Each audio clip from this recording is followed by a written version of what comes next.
Bonjour à chacun, on est heureux de se retrouver pour cette nouvelle pensée du jour. Et aujourd'hui, on vous fait découvrir une petite église qui est située du côté des Cailloles. Alors, petite église abandonnée, mais qui a une sacrée histoire. Alors, nous a-t-on dit, et on remercie Claude au passage qui nous a raconté l'histoire, durant l'après-guerre, cette petite église a été restaurée. Et alors qu'ils étaient en train de reconstruire l'autel, ils ont vu qu'une partie du plancher était découvert et ils ont voulu savoir si bien sous l'église il y avait un trésor. Et quel trésor ont-ils découvert? Que des squelettes. Et en fait, c'était des vestiges de la peste de 1720 où ils avaient mis les cadavres là où ils pouvaient, et en l'occurrence sous l'église. Ainsi, cela nous rappelle, très chers amis, finalement que il ne sert à rien de cacher les choses, mais plutôt de livrer tout son cœur et d'être honnête, d'être véridique. Vous savez que souvent, voilà, il y a de l'hypocrisie dans l'air, comme on dit, et on aime être nickel extérieurement, mais intérieurement, le cœur est tortueux, il est méchant, plein de mauvais sentiments.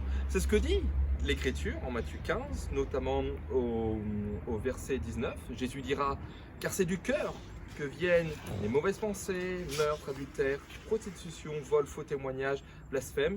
Voilà ce qui souille l'homme. » Et il rajoutera quelques chapitres plus tard, au chapitre 23, à partir du verset 25. « Malheur à vous, scribes et pharisiens hypocrites, parce que vous purifiez le dehors, la coupe et du plat, alors qu'en dedans, ils sont pleins de rapines et d'intempérance.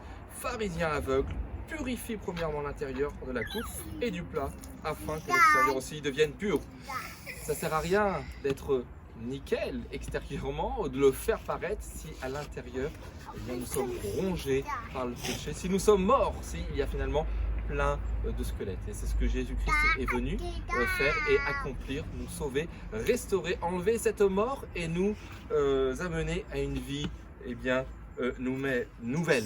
Et d'ailleurs, si il y avait une chose dont nous voudrions parler au sujet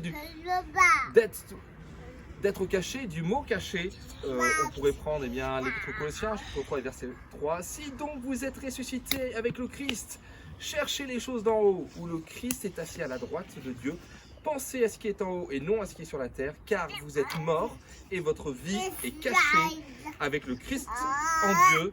Quand le Christ, votre vie paraîtra, alors vous paraîtrez aussi avec lui dans la gloire. » C'est ce que nous voulons vivre et ce que nous enseigne cette modeste Église. Je vous dis à très bientôt pour une nouvelle pensée du jour.